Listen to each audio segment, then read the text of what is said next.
call this meeting to order. It's Tuesday, November 2nd, 2021, 7 p.m. City of Somerton regular council meeting. Can we please stand for the Pledge of Allegiance? Pledge allegiance to the flag of the United States of America and to the republic for which it stands, one nation, under God, indivisible, with liberty and justice for all. Roll call. Mayor Gerardo Naya. Present. Mayor Juan Castillo. Present. Councilmember Jesus Roldan. Councilmember Luis Galindo. Councilmember Martha Garcia. Councilmember Miguel Villalpando. Present. Mayor, you have a quorum. Thank you. We have 6 items and, well, no, call to the public. Anybody from the public wishing to address council? Jean Dalby.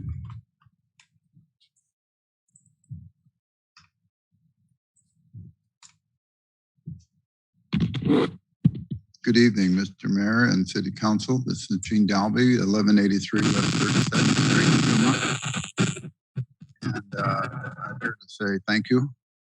Thank you for helping us with this Tour de Field bike ride that's coming up on Saturday. At the present moment, I believe there's somewhere in the vicinity of 120 people registered, which is going to be the biggest turnout on bicycling that we've seen in the county so far.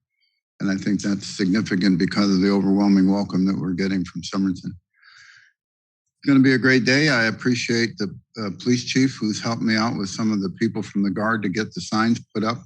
You'll see yellow signs periodically on the roadway. That is the route to help traffic understand that there will be bicycles on the road in a little higher density on Saturday the 6th. We do start setting up at Council Park about 7. And the first rollout will be around 9. And then that'll be the 50-mile bike ride. And then the other ride will come out about 20, 30 minutes after that. So hopefully they'll all kind of conclude at about the same time. But bicyclists, being as they are, kind of have minds of their own, and they do sometimes take longer. We will have some vehicles with the group so that if there is a maintenance issue or person just doesn't feel like they can make the distance, we can ferry them back to the start-finish line and get them home safe and sound. So all in all, I think it's going to be a wonderful day.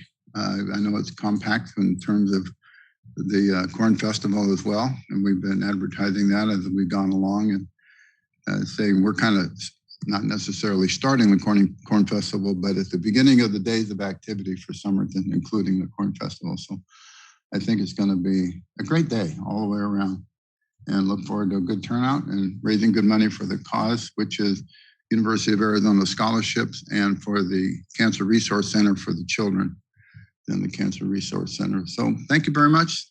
God bless you. See you Saturday. Thank you. Anybody else from the public?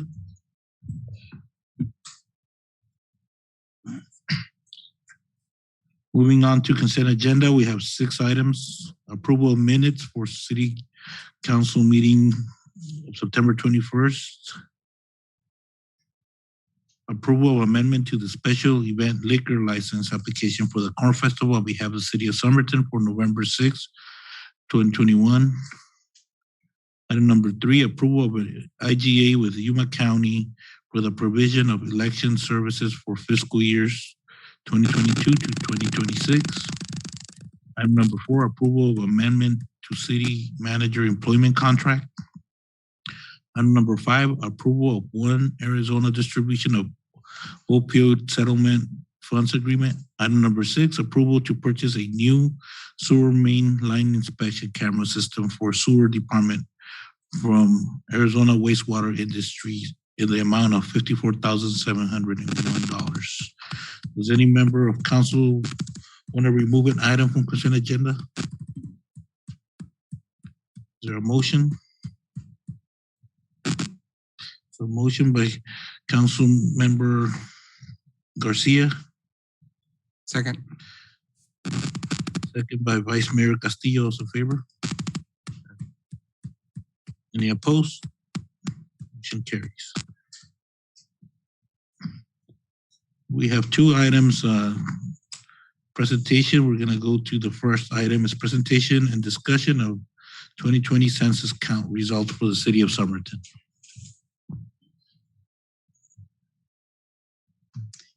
Good evening, Mayor, Vice Mayor, and council members. The 2020 census came and went, and the outcome is not exactly what we were expecting. It's not just for city of Somerton, but this is a situation that many counties and many cities throughout the state of Arizona and throughout the country are dealing with at this time. So I have a short presentation for you to have an idea of what we are dealing with. This is a short chronology of some important dates. We started with the census work, the 2020 census work back in July 2017, working with the LUCA program, which is the mapping system, making sure that the Census Bureau had all the information that they needed to come when the time they would come and go door to door, they would have all the information within the city of Somerton. So back in 2017, we started working with them. March 11th of 2020, that's when the first ever online census started. This was one of a kind. It was a lot of situations. 2020 was a very difficult year for all of us, and we know that. We went through March 15. As soon as we started the census operation here in Somerton, the Census Bureau suspended the field operation throughout the country because of the COVID-19 situation. So April 1st came along, that's the official census day. We were having very low population count. By May, June, the non-response follow-up operation started and again got canceled because of the COVID-19 situation. By August 11, 2020, the door-to-door operation began here throughout the country. We know that here in Somerton, it was a very hit and miss situation with the door-to-door. I can even say that there were large areas within the city of Somerton that we never saw a census enumerator knocking on doors. So that was another situation.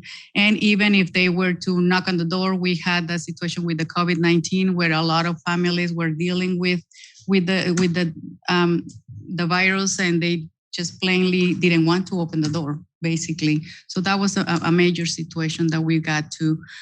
Late July 2020, all of a sudden, the census announced that the operation is ending. A few days later, it got reopened and got extended. So by October 15 of 2020, that's when the census operation ended, and there were no more population count. So this is what we have. This is just to give you an idea of the past three census counts, the changes in the growth that we can see from 1990 to 2000. Yuma County was very steadily growing, and it grew more than 20% according to the Census Bureau. The next census count, it was from 2000 to 2010. Again, the same, very similar percentage of growth. Then it comes this past census, 2010 to 2020, and you can see there's a big difference. We don't know exactly why at this point. We're still struggling, trying to figure out what happened, but it shows that the Yuma County grew less than 5%. Next slide, please. This is the first comparison table that I have put together. This is population counts. This is the number of people. And you have on the first row, we have the 2010 census count, population count. And the second row is the 2020 census, this last census population. There's a difference, and the annual growth in a percentage. So if we go to Somerton, the 2010 census population count was 14,287 residents within the city limits. The 2020 census shows that there's a population of 14,197. there's a difference of minus 90 people. That means that we didn't grow according to the census from 2010 to 2020. We did not grow. Not only we did not grow, but we lost people. How can that happen? You know, that's the situation with most of the cities. City of Yuma, they grew. There's a small growth percentage. City of San Luis as well. Welton, it's in a bad situation because they also have a negative growth. And Yuma County, total population number, as you can see, there's a growth of 8,130 people. So that's according to the numbers. Any questions on that table? I'm sorry. Okay, so as I mentioned before, throughout Arizona, throughout the country, we are dealing with this situation. Within Arizona, these are the counties with negative growth, meaning that instead of growing, they lost population. And Apache, Cochise, Gila, La Paz, and Navajo County are the ones that resulted with negative growth. We also have some cities within the state, and sure enough, Somerton is part of the list of cities with negative growth: Nogales, South Tucson, Welton, Somerton, Superior, Sedona, Globe, Douglas, Pinetop, Lakeside, and Paradise Valley. Those cities, according to the census numbers, we didn't grow. We actually lost residents from 2010 to 2020. This is another very interesting comparison table. This is the comparison between the Census Bureau population count and the 2020 estimates by the state, put on by the state demographer. So again, if we go to Somerton, the official number of residents in Somerton for based on the 2020 census count is 14,197 residents. According to the state demographer, the projections were to have 18,039 residents. And it's the same thing for San Luis, Welton, and everybody in South County. So how did the state demographer come up with these estimates? This is how the state demographer calculates the estimates on annual basis. It's not just a number that the cities provide or they make up. It's a formula that they use to do the calculations, to do the projections. And typically those projections should be very similar when the Census Bureau do the population count, because the state demographer used the baseline, which is the most recent census, the 2010 in this case, because they were counting for the 2020. They also use the annual data collection that they receive from each city. Every city in Arizona, Somerton included, have to send copies of all the building permits, copies of all the demolitions, annexations, everything that will change the population in the city. We have to send copies on a monthly basis to the state demographer, and that's how they come up with their projections. So according to the state demographer and the calculations that we had projected based on the number of permits that we had issued, we were pretty similar, nothing compared to the 2020 census count. So the housing unit method is another part of the formula that the state demographer utilizes to do their projections. Any questions on this? Right after the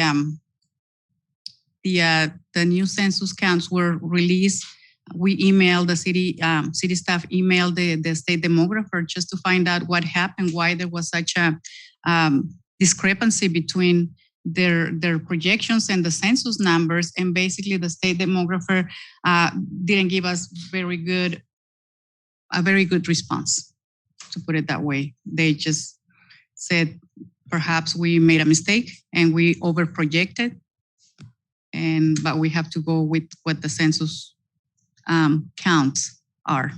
So that was basically the response that we received from the state demographer via email. This is another, can you lower just a little bit? Lower, no, the other way, Yeah, that one, I just needed to know, read the title. The next slide, please. New housing units. This is also another comparison table that we have put together. This one shows the number of new housing units, the difference between the 2010 census and the 2020 census. Using Somerton again, back in 2010, the Census Bureau counted 4,052 houses throughout the city. That's the total number of houses that we have in Somerton. So the 2020 census is telling us now that there's the new count is 4,149 homes in Somerton. So there's a difference of 97 homes, which is, according to the census, the new houses that came to Somerton between 2010 and 2020, 97 homes. That's all we grew according to the census. But our records show that the city of Somerton issued 818 permits for new homes. So where is the discrepancy of what happened with the rest of the 700 plus homes that we issue permits for? So that's a big discrepancy that we have between the census and what we actually have in paper. Same thing. Just keep it there, please. Same thing with the other municipalities in Yuma County as well. The city of Yuma had a difference of 2,870 homes according to the census, and when in reality they issue 4,000 permits. San Luis, same situation, and Yuma County total numbers. There's 4,198 according to the census, when countywide there were 9,149 permits issued. So we just need to find out what happened with those homes that were not counted by the Bureau. Any questions?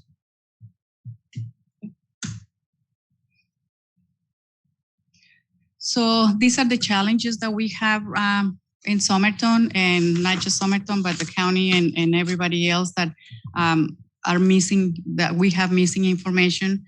There is the count, the placement, what happened. Some of the residents were counted in the wrong location. Exclusion, meaning that those 800 or 700 homes were miscounted by the Bureau. We don't know at this point because the census has not released the information, so we can start comparing. The data, the data review is what we need to do. What we're trying to do is just that we are still waiting for the Census Bureau to release that information, and that information should be released between November and December, because the appeal operation, which is called Count Question Resolution Program, will initiate in January of 2022. Until then, that's when the city is going to be able to submit an appeal, a challenge.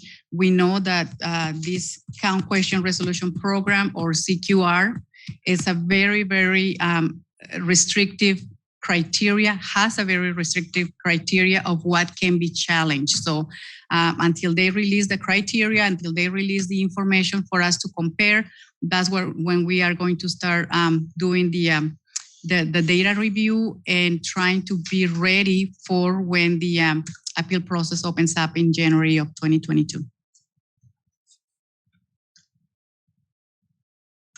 Next steps. After all this, again, data review is the most important piece of information for us. We need to find what happened with the missing units. We need to know if the census Workers counted all the blocks, everything that is within the city that needs to be counted. We are hoping that we are going to get that data sometime in November or December of 2021. I'm sorry, that's a typo there, but it should come out November and December 2021, so we can be ready for the challenge submittal in January 2022. The other next step that we are already working with is the regional coordination with Yuma County. We have attended several meetings with Yuma County representatives, also the other municipalities that are in the exact same situation as we are. So we are trying to brainstorm, put together information. We have met with on a virtual meeting with Congressman Grijalva's office. Him personally was gracious enough to listen to our concerns, and we had also representatives from Mr. Kelly's office and Cineman's office as well. So the state is obviously aware of the situation. We would like to have these options to explore, as well as we are also getting ready for the challenge submittal. The options to explore are very limited. We are talking about the mid-decade census in 2025, which is going to be hopefully a regional effort, meaning countywide.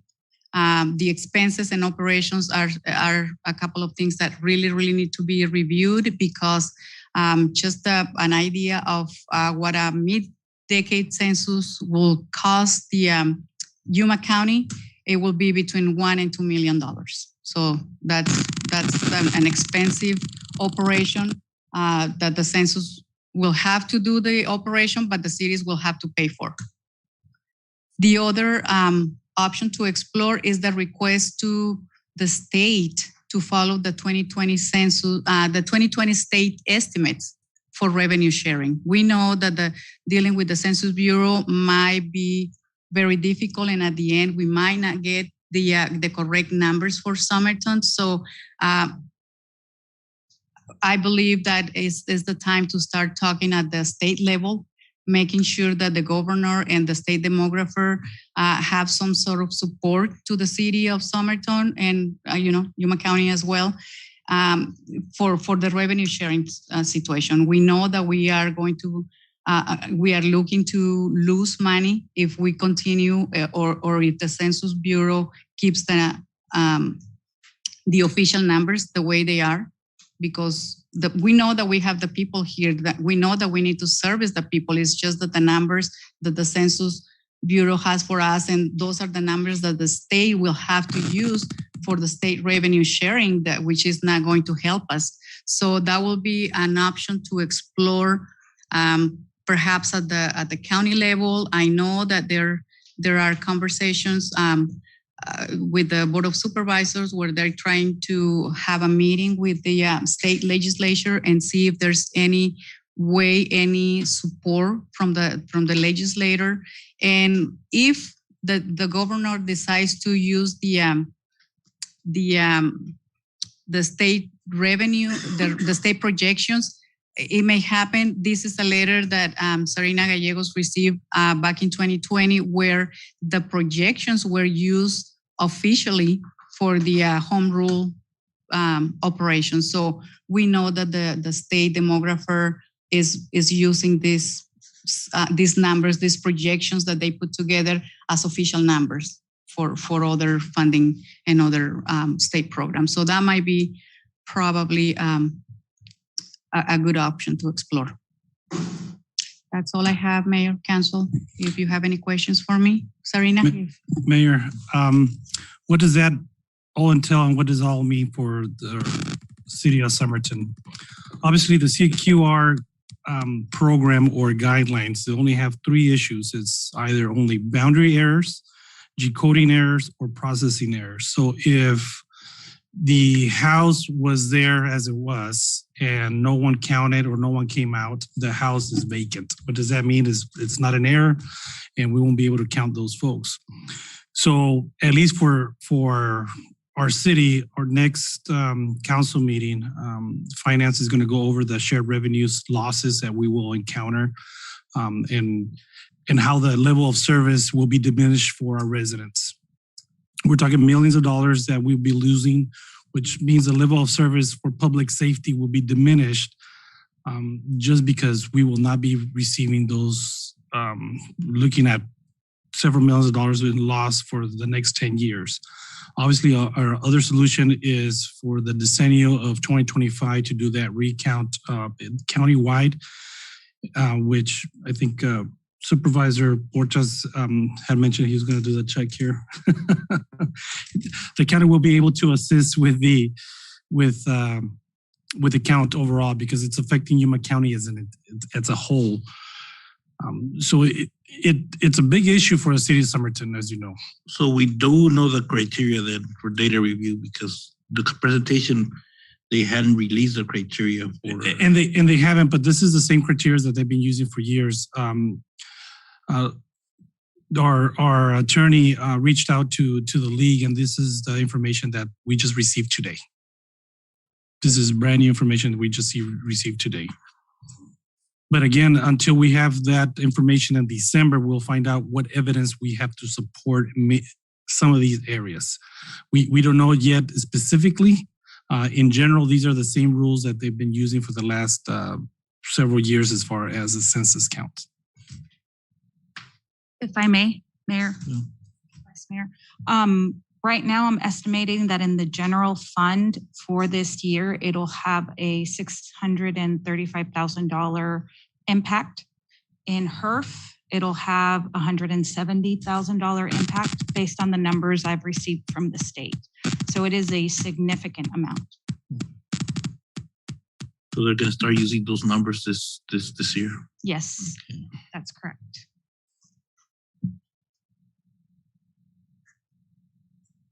It is very unfortunate that this did occur for our residents. It's a 13% reduction of revenue overall. So it's very significant. And we just need to make sure that our residents are aware of that level of service reduction. The ones that didn't fill out the census. That's unfortunately always try to find out what the root cause of the problem is and trying to figure out what the errors. Hopefully, there are errors and we can find them and our numbers would increase. But if we can't find those numbers or those errors, that means that the root cause of the problem is not having our residents fill out the survey, which was online basically. And it's, as the numbers show, it's close to 4,000 residents that are not counted. We're back to 2010. 90 people less than 2010. Basically, 2010 to 2020 doesn't exist as far as revenues are concerned. Exactly. Any questions, comments? Thank you, Mayor. Let's move. Thank you. Number 2, presentation on time study in relation to parks, retention areas, and general operations for Parks and Recreation Department. Good evening, Mayor, Vice Mayor, council members. This is Mesa, Parks and Rec Director. Just here before you to present an update on the time study for park staff in relation to time spent at projects ranging from park maintenance, retention areas, and also special events and other special duties. Just some points to consider. This is a valuable tool that the staff has dedicated some time to put together to show a breakdown of where we're spending our time, why, and where we need to improve, and some adjustments to moving forward to improve the level of service of the retention areas. Just want to mention before I get going with the charts, some points to consider from council might be the unusual year this 2021 has become for parks. It has been another, you could say, unique year for us. We did get inmate labor on 2021, on July of 2021. Our usual crew used to be 10 to 12 inmates, and we're down to 4 due to the complications of COVID. When it comes to contracting out services, it's been the same. It has been, the availability has been different from contractual folks, contractors, and of course, staff. It has been in and out with staffing also due to the COVID and other personal issues that arise on the ordinary basis. Stepping into the special events report, as you can see, this report is going to measure staff time from July to September. This is our usual events. Some events have not been hosted this year. These are breakdowns from previous events when it entails, when it comes to the Tamal Fest, of course, and the Corn Fest. From the July, this is the recent report. We did spend 98 hours on the event itself in general, from the staging of the event, the logistics, and of course, working the event and the setup. So it does take more than just installing the ramadas, of course, and it takes a lot of work to assist with all the events. The UTV it was a great event, but it was a bigger setup, a lot of different factors, and it was a new event, so we had to assist in different ways. It was 110 hours on that one. As you can see for the Corn Fest, they're the bigger events here in Somerton, so it's a bigger setup. Pet Palooza, it's always a smaller event, and the greater days, it's pretty much up there with the other bigger events. For the special events, we do use part-time labor, especially for 4th of July.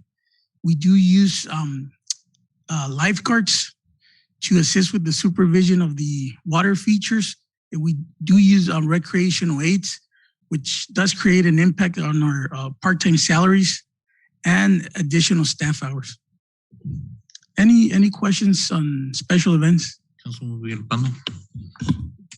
Yeah, well, I understand the 98 hours for the 4th of July in UTV, but Cornfest, we haven't had it since the time study was done, neither at the Malfest. So I take it these are projections. Yeah, they are based on the previous event that we did assist with, and it's mostly the same setup for this year. So it's going to be an estimate. When was this? Did you guys go back and look at timesheets? I'm trying to figure out how you guys came about it, since we haven't had that fest ever since. Yeah, we do have a breakdown of the staff time for the events from the previous Cornfest, and that's what we went by, just to have an estimate, just a projection for council. But it is based on the previous breakdown.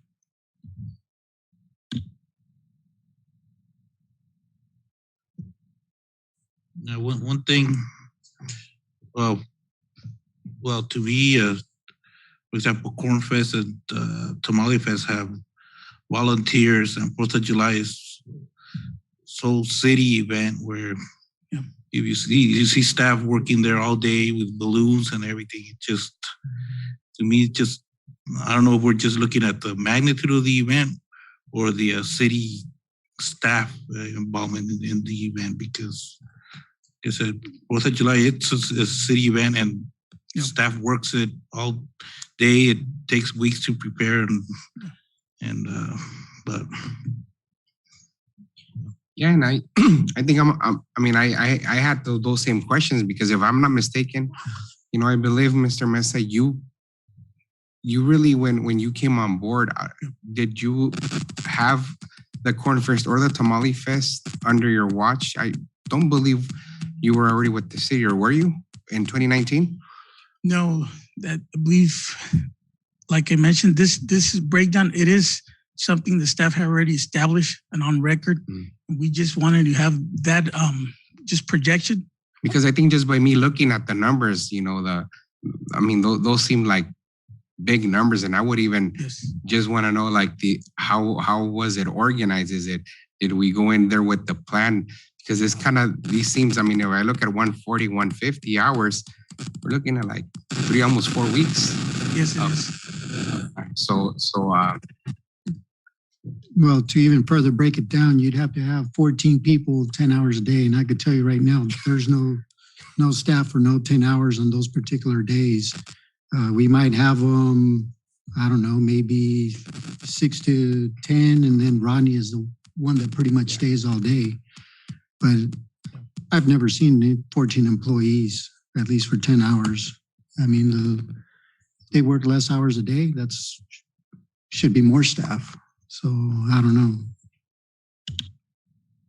Yeah, and of course the setup for the TOM office is different. At times we have to set up for the parade and then the event itself. Then it's the tear down.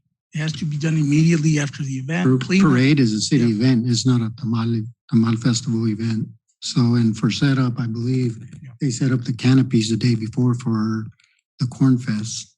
So, I mean, I doubt it takes them more than 4 hours to set it all up. Yeah, if council wishes, I mean, I could forward the breakdowns. As I mentioned, they are based on previous staff time when, of course, Parks Special Events Coordinator used to be part of the Parks and Rec Department. So there's some staff time involved there too. I mean, because it is more than just setting up the ramadas and cleanup and all that. It is a lot of meetings and assisting with the logistics. It is very time consuming. Mayor, you mentioned at the 4th of July event that there's more cost. There was additional cost because of contracted employees. Yeah. I remember, or correct me if I'm wrong, but you're hiring or your part-time lifeguards. I think that before, the people that we used to rent those inflatables or whatever, they used to bring their own staff, didn't they?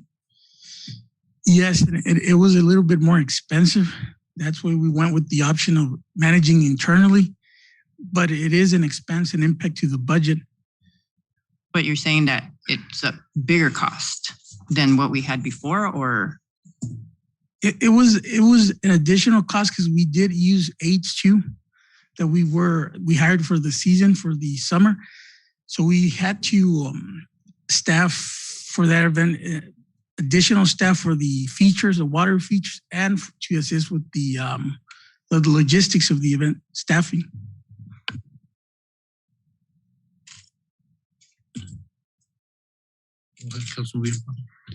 Mayor, for my recommendation to the rest of the council is if we're going to be doing time study, we need to get a third party to actually analyze and do these time studies. Again, without us actually being there, we're not going to know exactly what's being accounted for, So my suggestion is if council ever decides to do time studies on anything, get a third party, an unbiased third party.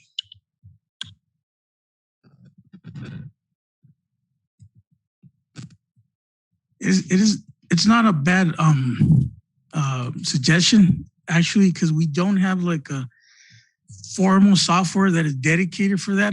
We do have iWorks, but it's not intended for that use. It's intended for work orders. So the staff team does do this breakdowns on the bi-weekly basis where they report the staff time and submit their breakdowns. But we do not have a formal software that's going to create these reports and export the data. It's more of the inputting notes and then we do it manually. So it's all being done manually. It's very, very, very time consuming. So it would be more efficient.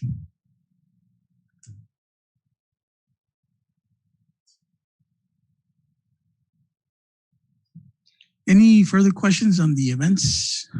Or our man hours, does that include also the hired workers, the contract workers? Or? Yes.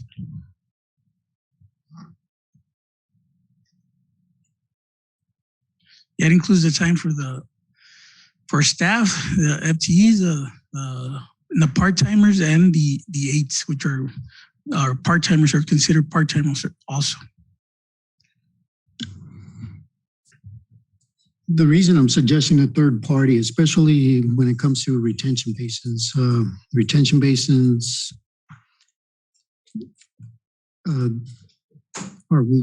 are those districts and those retention basins getting charged for setup time? And by setup time, I mean the time that the employees actually load up, come back and forth, and a third party would actually be able to identify all those man hours. I'm sure it might take them 30 minutes here, 30 minutes there to load up every single morning in order to service these retention basins within those districts. So again, I need to emphasize the fact that a time study needs to be done by a third party, because I live in a retention basin district, and they've probably been out there twice.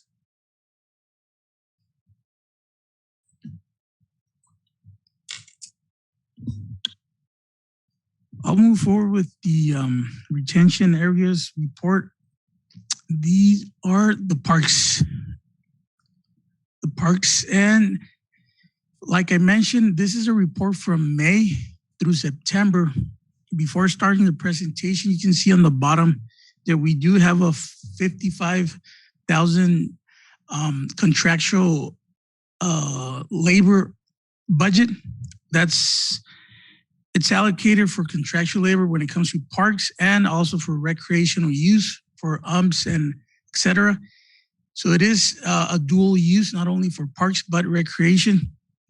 This has been, we started going back to regular activities. We opened in June, if I may. That's when we opened for leagues, started prepping fields for reservations and things of that nature. And you're gonna see a variance, of course, because before June, there was only the other regular maintenance and retentions and projects. As you can see there, Joe Munoz, there's a huge amount of hours allocated to that particular site because of the irrigation project that was done internally. That took about almost 2 months.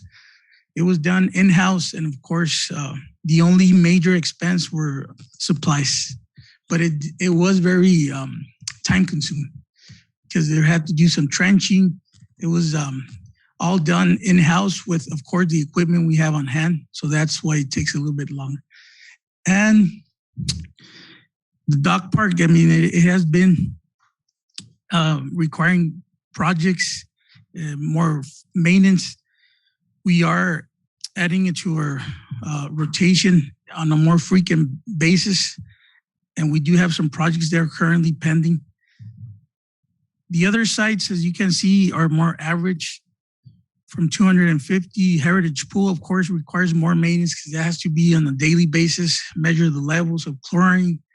We did have an issue before we reopened the pool where the surface was a little bit rougher because of lack of use. So we had to spend a lot of time there, basically scraping and making sure the pool was safe and ready to go. That project took about a week and a half, and it was intense labor from several staff members, including the guards. And City Hall is based mostly, of course, in facility maintenance on 1 FTE.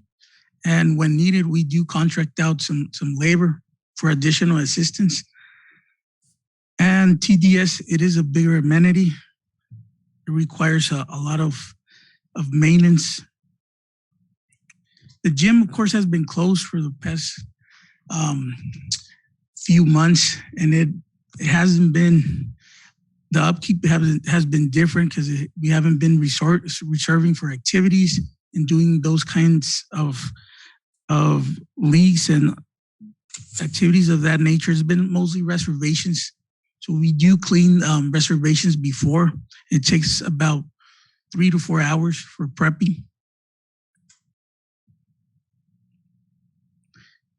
Council Park, as you can see, I mean, it's a different site that we use for recreational activities.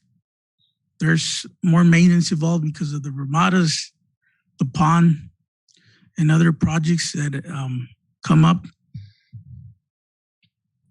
The senior center it's a smaller facility. It's the day-to-day operations. No major issues have been arise since May.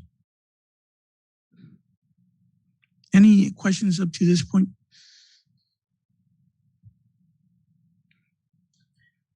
The youth center, the hours have been allocated as of late for repairs and projects. Pericone Park is a very high maintenance area where we intend to allocate further hours just to improve the level of service. And the others were the schools and the fire station. Police station, I mean, it is a work in progress. It's an area that we intend to be providing additional maintenance. It is a big area with a lot of turf, a lot of maintenance required, and we are investing some hours there. And that's basically all for parks. It's a lot of sites that we have to break down and distribute the stuff. For the retention areas, this is where it gets more interesting. The areas are maintained, for your information, by one full-time employee and one contractual employee. They break down the areas, basically rotate. We have a maintenance schedule with a route. Of course, they're not able to come across every area every week. That's where you see some lack of maintenance per se at some areas. The budget that you see to the right-hand corner is the yearly budget for contractual services only. This is not taking into account maintenance and supplies, and of course utilities, which all improvement districts have those accounts. This is only for contractual labor. And as you can see, Amistad, so it's been 8 hours. It's a smaller retention. Camarillo, the 38, and you can see the breakdown. That's the budget that we have for the year. There are some pending invoices coming in for spraying, and those amounts are not considerable amounts, so where we can hire a contractual party to maintain the areas on a yearly basis. It could be for minor projects like spraying or an emergency type project, but for day-to-day maintenance, it's not possible. Any questions for retention? I have one, Mayor. How many full-time staff do you have under Parks and Rec? We have 8 full-time. It's 2 supervisors, 1 supervisor, 1 crew leader, and 6 maintenance workers. What about part-time? Part-time, we have 1 for facilities and 1 FTEs for facility maintenance. And the approach we've taken, which is the more, you could say we get the most bang for our buck, we contract out seasonal crews towards the summer and during this season in the fall. Normally we hire a staff for around 4 or 5 to help with cleanups, and they work for approximately 2 months, month and a half, 2 months, and it has a financial impact around $6,000 to $7,000 for the whole crew. And that's basically for cleanup or retention areas.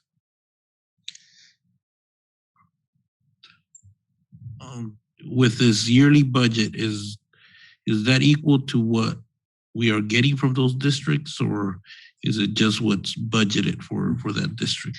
Yes, this is just what's budgeted for that, and it's been rolling over for quite a few years, so that's been coming in and coming out. So one thing that would be very helpful is how much we are getting from those residents. Yes. Then we know that we're getting at least equal to what they're paying into, because that's that would be important. At least we can show the residents that we have a deficit, where maybe we're collecting too much and we're not providing the level of service that that's required. But that's, I think, the most important thing, at least to me or to the rest of council, seeing how much we're collecting from those districts and are we really spending them, and if not, and it came about that we drove around and those retention basins were most of them. Now that they got better, I saw Bingham, they're looking better, but at that time they looked bad, and the expectation, especially in those districts, are for it to be maintained. So are we collecting enough to provide the level of service? And if we are not, then we need to increase, or if we're not, then, but we need to hold, people accountable. If we are collecting and we're not spending it, then that's an issue. Any other comments? But can we get that information at least this week and email to council, comparing what we're spending in those districts and what the revenues from the districts that are taxed, how much we're collecting, how much are we spending, and if there's some that we're not collecting enough and we need to. Because we should be breaking even. Yes. I'll send those on, Mayor. I'll send those on the weekly report. Okay. And comparing this side by side, so we're not looking through correct documents. Any other questions, comments?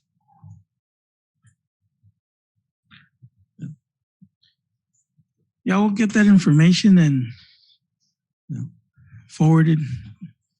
Thank you, Jesus. I'm sure it took, very detailed reports, so it took time and, effort. So thanks. Thank you.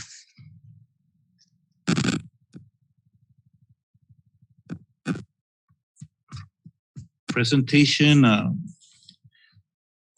number 3, presentation of building permit cost scenarios based on proposed changes to the community development fee schedule. Good evening, Mr. Mayor, Vice Mayor, and Council. This presentation is a continuation from the October 5th work session Community Development Department proposed fee schedule updates. At the October 5th meeting, October 5th City Council work session, the Community Development staff presented our proposed fee schedule updates. And the most substantial updates affected the way that building permits are calculated. The changes included an update to the ICC International Code Council reference table we use to calculate building valuation and ultimately determine the cost of new construction permits.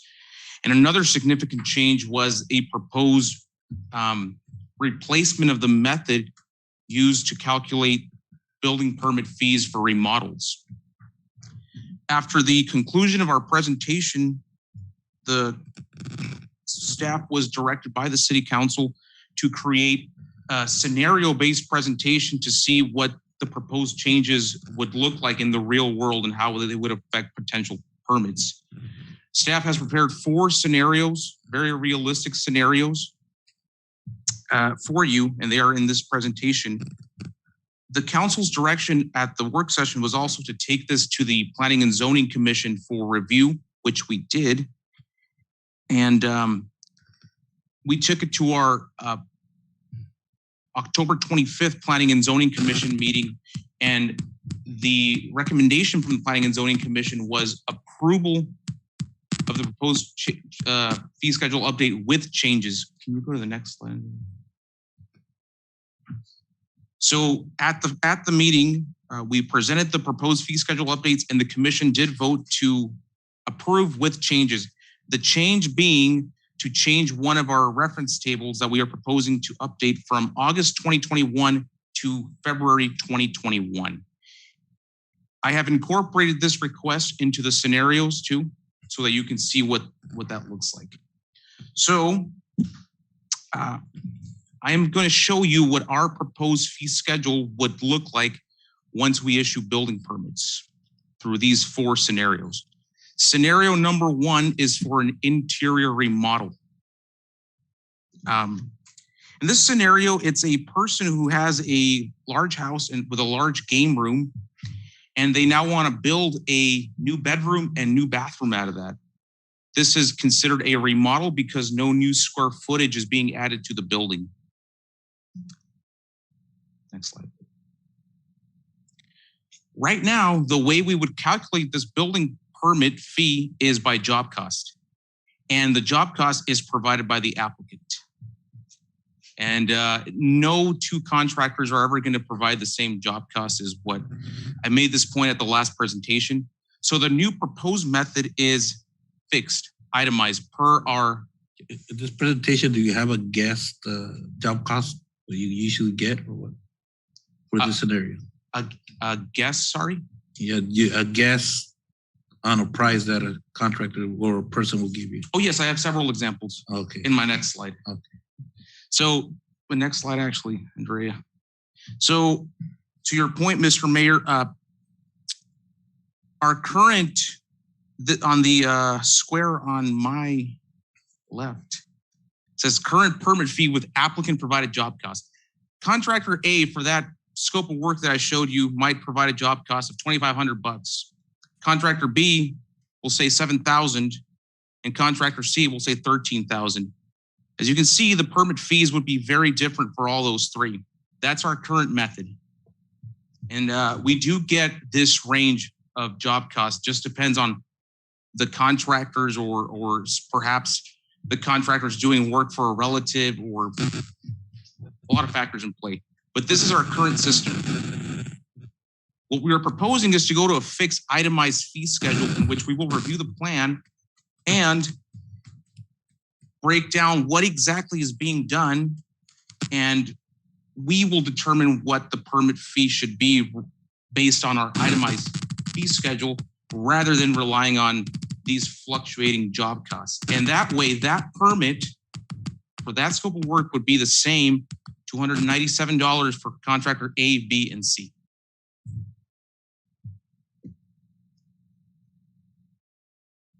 Any questions on scenario number one?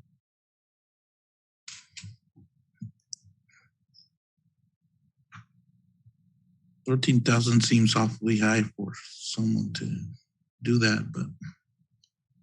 Well, it could be high, but right now, every contractor would probably say labor, I'm too busy, I can do it, but I'll charge you X amount. And I was gonna guess, that's why I've asked, like a 3,000. It might be closer to, yeah, maybe 13. Yeah, the 13,000 just shoots our current permit fee up. So I think that's probably an outlier. So, and that's the problem with this system is that it's really whatever they provide to us. So that's what we base the permit cost on. Well, what about a system based on what our actual costs are? Because I mean, if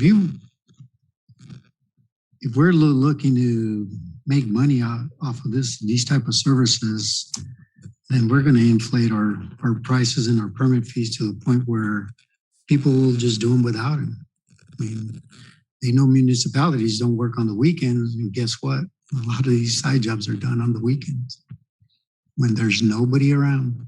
And that's one of my biggest concerns is that instead of working with them and making sure that all these remodels, patios, all these additions are being done right, and then paying a fair amount, they're going to be doing them on the weekends, because that's part of the biggest problem is the ones that are not using contractors. They're using a friend that works in the construction business. And so I think that's where we're actually inviting them doing work without actually getting these permits. So the proposed system that have here is the whole point of it is so that it's fair and flat across the board for everyone. That way, we're not punishing those contractors or those applicants who actually are being honest about their job costs. Regardless of what it actually costs you to do the job, a switch is going to cost you $1.50 each. That's on the permit. So we're trying just to make it more fair. And this is just for remodels. For new construction, we have something I think resembles more closely what you're describing, Council Member Villalpando, for a real job cost. And that real job cost is calculated using the table provided by the International Code Council, which I'm going to show you in my next scenario, if I may proceed. So this is scenario number 2. This is for a Ramada outdoor kitchen. This is a really nice grill, TV, outdoor fireplace. Someone has a big lot. So they want to do this. This would be considered new construction. This would not be considered a remodel because they are increasing the square footage footprint on the property. Next slide, please. So right now we are using the we are determining job cost or project valuation using the 2015 ICC valuation table. We are proposing to keep the same method to determine that, except we are proposing to jump to either the February 2021 or the August 2021 ICC valuation table. The job costs that are being produced by us using the August 2015 table are no longer realistic. That's because the cost of materials has dramatically increased over the years. So I'm going to show you what that would look like in permit fees for this Ramada if we were to do that. Next slide, please. So right now, using the August 2015 table, that permit out the door would be $475. If we use the February 2021 table, as was recommended by the Planning and Zoning Commission, that permit would increase to $528. And the original recommendation by staff was to use the most current table, which is $607 for that permit.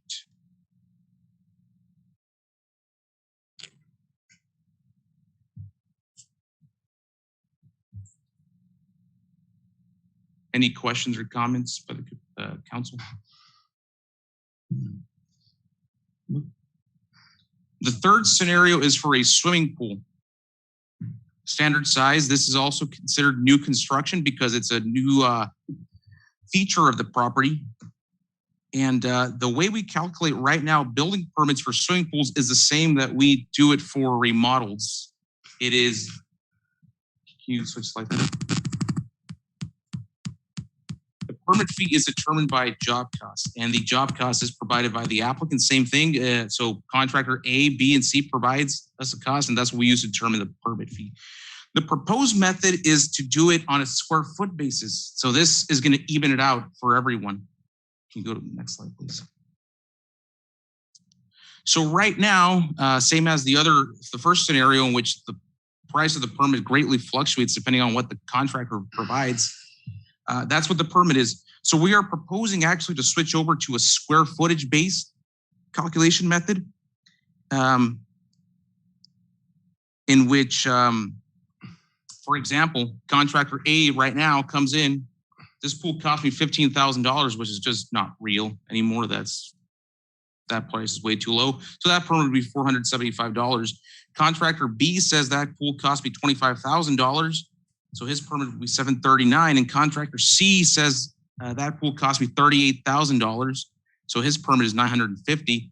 Now, if we do switch over to a square footage fixed method, that permit using the February 2021 table would be $712.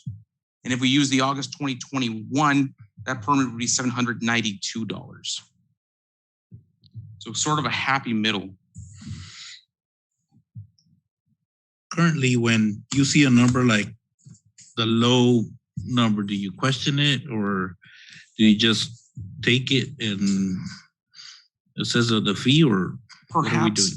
Perhaps at this, at 15,000, no, but if they were to put something ridiculously low, we may ask questions. But how far would you get, let's say, because I mean, what if I just got a very good deal with someone? I mean, does it really hold some validity to it? They're supposed to I mean, you can question all you want, but I'm just trying to put myself, be realistic. you know. How many people have cemetery? No, it's a fair point. If you're asking personally where I would draw the line, I would probably say anything under 10,000 is when I would probably ask to see an estimate. 3,500. Here, the realistic number is C, B, and A. I agree.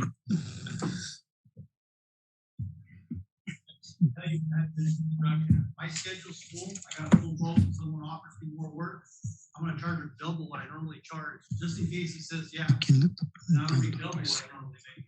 That's typical in the contracting business. So you can get some really super inflated prices sometimes. No, and this is, what I wanted to see. I just wanted different scenarios and hopefully when something like this is proposed, this is what council wants to see, because we see directly what the impact is going to be. And by looking at this, we see that it's not going to be too much of an impact. Even the pool, people building pools are going to get a deal compared to what the prices are being charged. And it just keeps something standardized and flat across the board for everyone. That's the intent of this, really. Yeah. I like this method, and I guess council can choose what the table we're going to use, but I think it just makes it equal and people not taking advantage because they have. Correct. And then it's fair across the board. Those who are honest about the job cost, it's more fair for them, really. That's for just everyone. I have one more scenario for new residential permits for new homes, and then I would like to talk a little bit about the difference of the tables and what a little bit of the rationale was by the Planning and Zoning Commission to recommend the not the most recent table. But before that, scenario number 4 is for a new home, 2,700 square feet, 1,800 living. So it's a really nice big house. So this, of course, is new construction. And right now we're using the August 2015 valuation table, and we are proposing to jump to one of the two, February 21 or August 21 ICC. So what that would do to our permits is, right now, that permit out the door would be $12,408. And if we use February 2021 to determine the valuation, it would jump to $12,784. And if we use the August 2021, it would be $13,180. These increases are relatively marginal when you look at the big picture, what it costs to build that house and what the cost is to the consumer. Any questions on any scenarios or this one?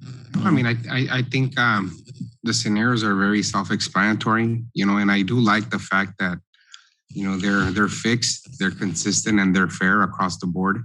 I think we're always going to have those individuals that are going to try to, kind of find those loopholes or cheat the system. I don't think there's really much we can do on that. But I think with this, I think it'll give staff,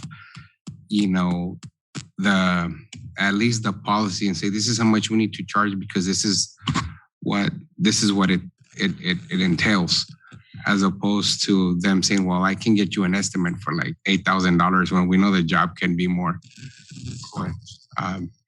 So I like how it was broken down. It was very self-explanatory. So I thank you for that. Thank you. Mayor, I think for me, it's as far as new additions like pools, remodels, stuff like that, and I'm okay with this method. But as far as patios, there's a different type of patios that you're going to add. Some may require a lot more inspection than others. And for us to base it on the square footage, I've known people that buy the material themselves and they install it themselves. Material, well, about a year ago, the guy spent about $3,000 on it. And so he did all the labor himself. I've heard him every single weekend for like a month, but he did it himself. And so why would he pay the same amount as somebody that's dropping 15,000? I mean, that's where I think right there is where our system is incorrect. What they do inspection on the footings, maybe followed up by another couple when they tie into the weight bearing wall and making sure that they're using the right size. But other than that, there's not much to inspection to those plain and simple ones. And so this is where I think that those individuals are going to look at it and say, well, why am I going to get a permit? I'll just risk it and I'll do it by myself. Thank you for the comment, Councilman Villalpando. So for patios, it doesn't right now, and in the existing method and in the new method, actually, no, not the method's the same. It's just the table that we're proposing to update. We use the utility miscellaneous classification for those, which is the lowest priced line on that table to calculate the job cost. So if it's a simple patio, just 6x6 posts on a flat roof attached to the house, we will use the lowest amount to calculate that permit fee. And that's right now, and that's in the new system as well. I think for a permit like that, it would be less than, right now, it would probably be less than $400. And under the new system, it would probably stay around the same, if not increase by maybe $10 or so.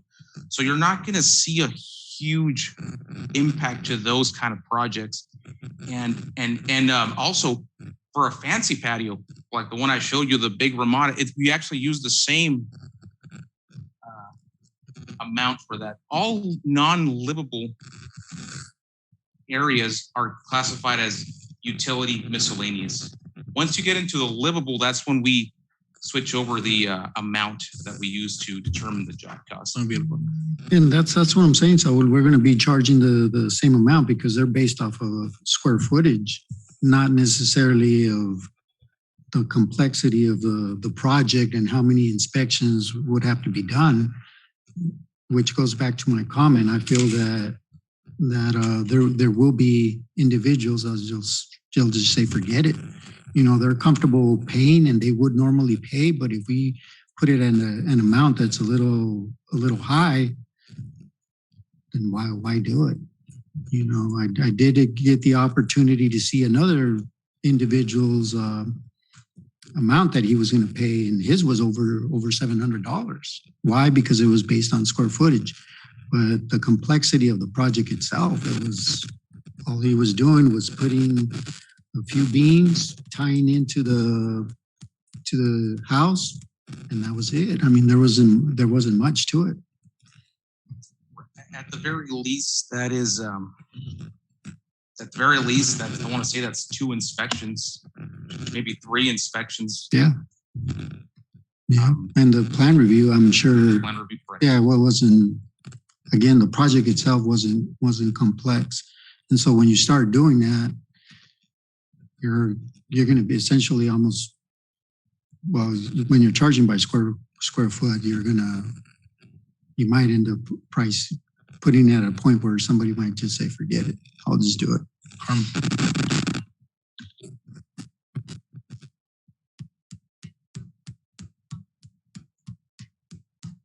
Carmen, can you come to the podium, please? People at home can't hear you. My voice. Councilmember Villalpando, just trying to understand your comment. It's very valid.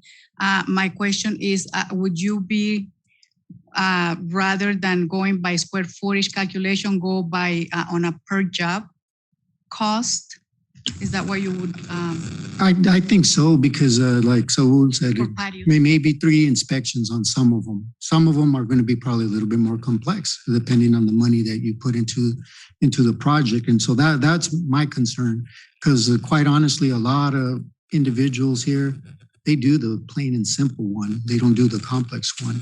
So if we're charging at a rate that accommodates the complex, then you're probably putting it a little too high for those that want to do just a very plain and simple one.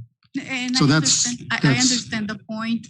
What I'm trying to figure out is how we are going to switch, because this Yeah. will be the first time that I think as a municipality, and I don't think any other municipality do that change, going from new square footage to a per cost job, because it's brand new construction.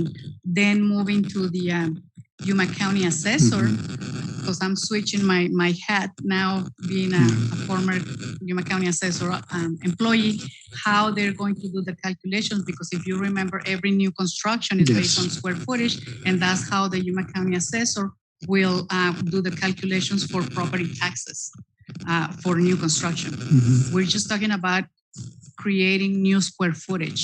So I don't know, we could do the research and see if that's something that we could do, but as far as it's new construction, I'm not sure how exactly we could do switch from square footage to job cost for patios or for any type of new construction. Well, go ahead. I have a question on that. Let's just say hypothetically, if that does switch, wouldn't we be back in the same boat as to we're going to be taking the, the individuals, quote that they give us? Wouldn't that put us back in that same predicament? Basically, that will be the situation where we have an applicant saying, I'm going to build the 10 by 20 Ramada, and this is what it's going to cost me because I got a great deal at Lowe's and I'm going to do it myself. So the cost obviously is going to go down. And if it's going to be based on cost, that's where we are going to have the situation where we have scenario or a contractor A, B, and C with different prices for the same Ramada, and we're going back to square one. It could be square footage, but I think just go discuss it with staff. It could be something like, depending if it requires engineering or not, and maybe charge from the valuation table 20% less if it's just a standard. There's ways to do it and still keep, but that's why staff gets paid the big bucks to figure out what Mr. Villalpando's trying to. But I do understand what he's saying, and maybe we can come up with something and reduce that table for something that doesn't require the engineering review. It's just the standard and just beams and no attach, or whatever. So that would be probably the best option, because that's something we have the ICC table adopted by council. You have the authority to make changes to that particular cost per square foot that we're using right now. If you decide to go 50% for patios of what the table tell us right now, that's what can be adopted, and that's what we are going to be using to do the calculation on a per square foot base. See, Mayor, and I like that idea. If it's not requiring engineering, maybe they don't pay the full amount. Maybe it's a percentage. 50% of And what so, the table says. and I think it's quite honestly, I think those are the ideas that we need from staff, because I could bring you the problem, but do I know the solution? Probably not, because I don't deal with it on a daily basis.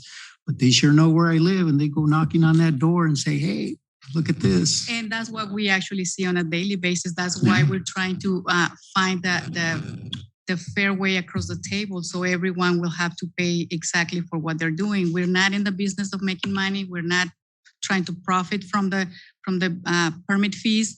We're just trying to have something that is equitable for everybody in the city, basically. Mayor, how much information are you are you allowed to ask for? Let's say I'm just going to come and tell you I'm going to build a pool and it's going to cost me $10,000. What are you allowed to request? Okay, bring me your cost to be able to. There is a section in the construction code that says if there is a really low price, I mean, we have the ability to ask or request quotes, but we have all these contractors that they're coming in on a daily basis, and they're different contractors. So it's can we send back those contractors, every 2-3 contractors asking for more information for material? I think it's finding the correct way to do the calculation is going to be a lot easier for them and for us. Anyone can print out a piece of paper, an estimate, and this is what I present. I'm not going to be, staff as we are right now. We're not going to be checking on every single amount that they give us. The way that we are proposing to do it, it's a lot easier for everybody. Cleaner. As well. Mm-hmm.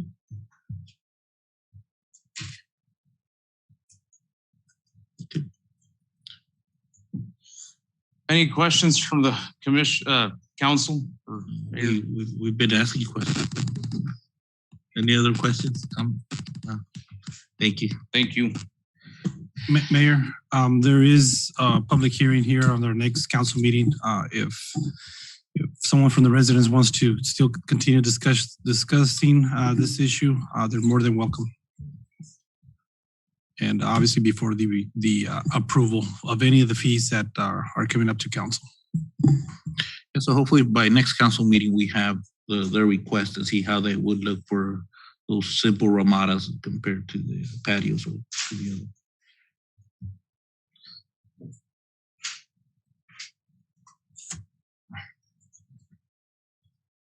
Moving on to old business, discussion and possible action to approve resolution number 2021-017, a resolution of mayor and city council, city of Somerton, approving the sale of real. Okay, no, we're gonna have executive session on that one. Yeah, so we're gonna wait for that one. Moving on to new business. Item number 1, discussion and possible action to ratify Somerton City Manager's emergency purchase of mailbox cluster box units from Architectural Building Specialties in amount of $36,324.76. Mayor, when we ordered these, we're trying to separate them because we weren't not going to buy them all at once, just because of the amount of space it would need, and by the time they get constructed, because it's for Valle del Sol 1, 2, 3, and 4, we're going to split those.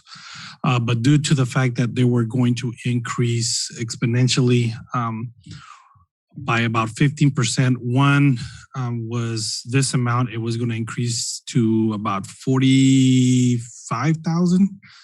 There was one that was going to increase to 70,000. So obviously you have the numbers there, but we want to make sure that this was brought up to council in regards to the issues we're having with the census, and part of the CIP. I want to make sure that council was aware of on this purchase. Any questions or comments? Is there a motion? So motion by Councilwoman Villalpando.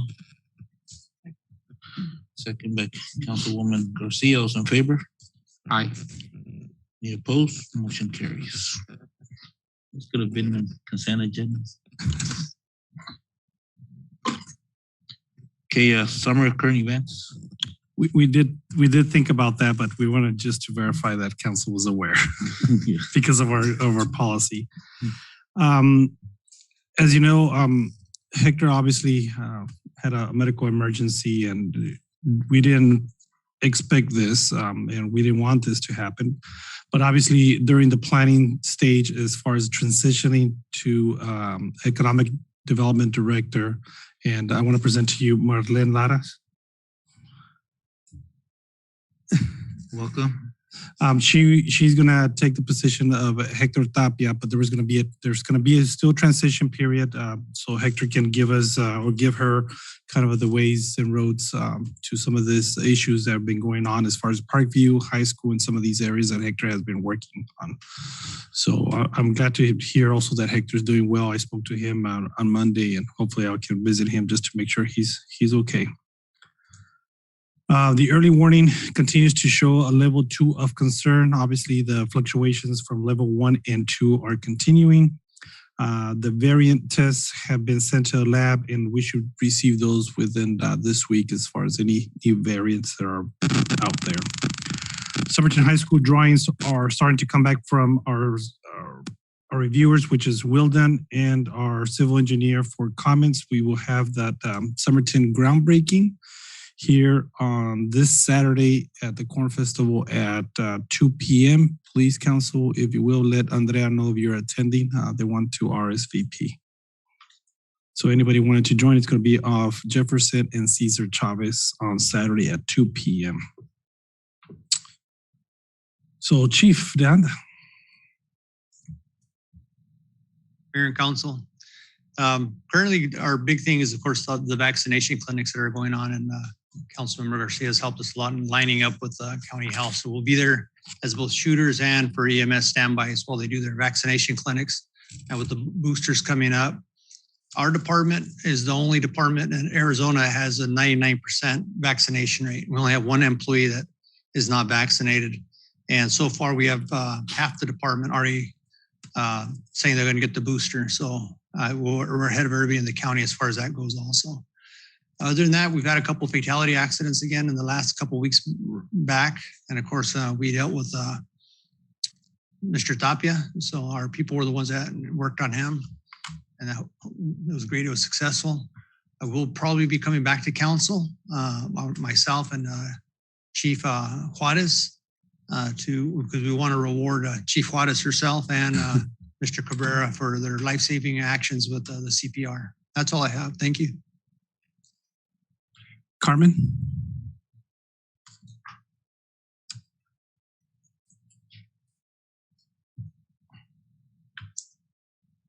Mayor, Council, as the city manager just mentioned, we have some plan reviews that we're still working on.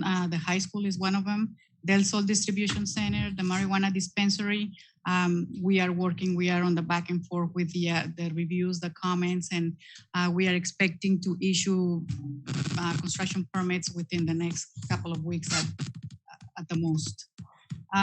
Also, the Planning and Zoning Commission at the special meeting on October 25th voted to re-elect Mr. Daniel Flores as chairman and Mr. Ron Rice as vice chairman of the commission. I believe this is the third or fourth annual election where they elect the same people to be chair and vice chair for this commission. At this meeting, the commission also reviewed the proposed zoning code text amendment to include the R16 district and has recommended council's approval. This proposed text amendment will come to the city council on November 16th for final consideration from you. Thank you. Finance.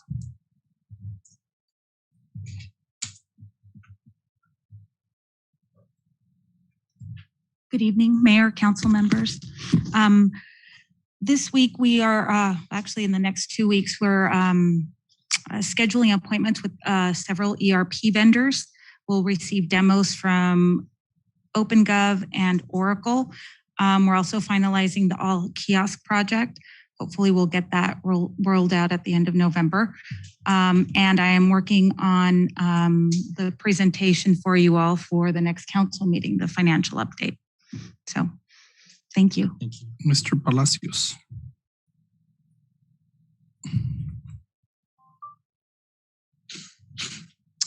Good evening, Mayor, Vice Mayor, and City Council. An update on our Cesar Chavez traffic signal project.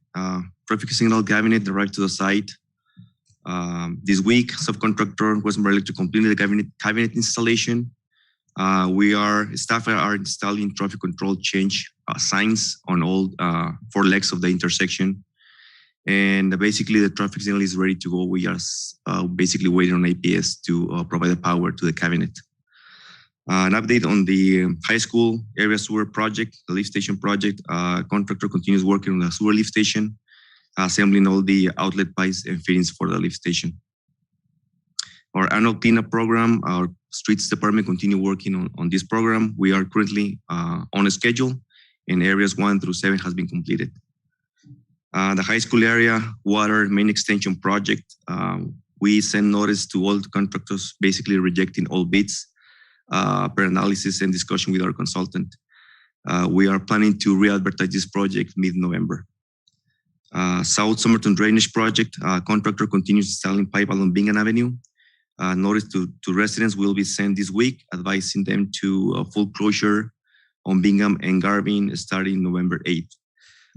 We received a valid complaint regarding this contractor, basically on the traffic control and project housekeeping and etc. We are definitely address these comments. We are going to have a weekly meeting tomorrow, and we're going to try to put more pressure on this contractor. Thank you. Yeah, Mr. Mesa. Good evening, Mayor, Vice Mayor, council members. Just a few updates. Just want to mention the parks seasonal cruise started October 25th to reinforce our maintenance efforts at retention areas and for the lighting project of Centennial Park, which is coming up quickly. Also, staff relocated administrative office areas to James E. Curley Somerton Youth Center. As of this Monday, we are planning on being fully operational as of Monday, November 8th. We are coordinating with the Finance Department on specifics for the transition and continue providing an excellent service for the community, of course. Also, youth flag football registrations ended on October 22nd. We had a total of 70 participants accumulating for 10 teams in 2 different categories. An additional update I will add, Andrea, is that the bid for the skate park is closes tomorrow. Any contractors have till tomorrow at 2 p.m., which is November the 3rd. We are opening the bids at 2:05 p.m. tomorrow, November 3rd. And that's it. Chief Juarez.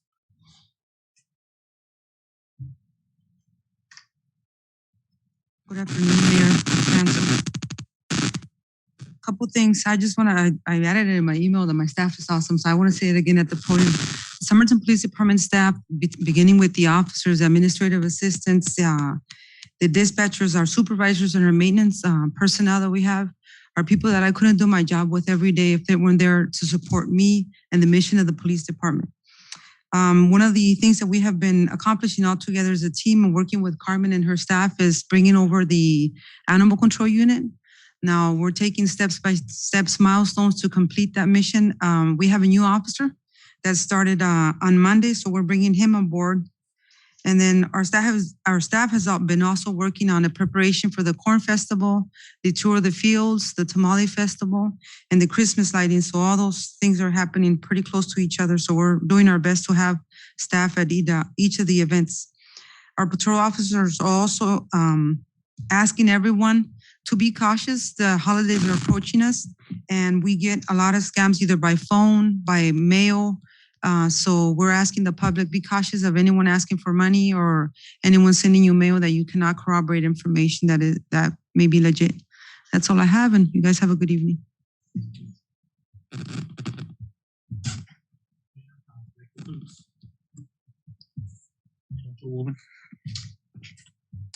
We have a vaccine clinic this Thursday evening from 4 to 7 here at the Old City Hall. We're also working with the county for another one on the 18th as well in the evening. Probably that one will include the vaccines for children 11 or 5 to 11. That's it.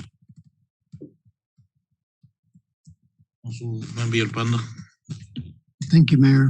Just a quick announcement. There's a candidate for governor that will be in La Bodega tomorrow. Mr. Marco Lopez. Anybody interested in going, please let me know. I think it's important for us to attend these because we need to know where they stand on these issues, especially with this whole fiasco with the census. You know, we do need to meet and greet these individuals that could possibly be the next governor of our state. That's all I have, Mayor. Vice Mayor. I just want to thank everyone that did the mayor's bike ride. You know, Mr. Cabrera was there, Mr. Lozano, Priscilla, Hector, the mayor. Did I miss anyone? Oh, you know, couldn't wake up the next day, but we did it, right? You know, I also want to welcome Ms. Lara to, you know, to the team. You know, our constituents really want a grocery store here, so let's make sure that's that's on the priority list. You know, it'd be great if we could deliver that. You know, they've been asking it for years, so that's, you'll hear it from our constituents. You know, and all I wanted to also just for Parks and Rec, you know, if for next meeting, you know, you just can provide an update on, you know, I know the baseball, the teams that wanted to use our fields. You know, if I remember correctly, I think they were shooting for a spring. If you could just provide me an update on where that's at, you know, if a schedule has been worked out and whatnot. That's all I have, Mayor. Then I want to echo Vice Mayor. Thank you for the ones that participated in the bike ride, and also thank to staff too. We had a good stop here in Somerton, and welcome. And you heard, you know, just a preview that our revenues are low, so we're going to be depending on you to bring new revenues. No pressure. No pressure. And we have three items in executive session. It's to discuss and consult with representatives concerning negotiations for purchase, sale, or lease of real property located at 110 North State Avenue, commonly known as City Hall. Discussion or consultation for legal advice with Somerton City Attorney relating to filling of a vacancy on the Somerton City Council declared on September 28, 2021. And discussion or consideration of employment evaluation, assignment, appointment, promotion, or salary for Jorge Lozano, City Attorney for the City of Somerton. Is there a motion to enter into executive session? So motion by Councilman Villalpando. Second by Vice Mayor Castillo. Those in favor? Any opposed? Motion carries. And like I said, we're going to come back and for the item number 1 on old business, regular session. We're going to take a 5-minute break and then meet.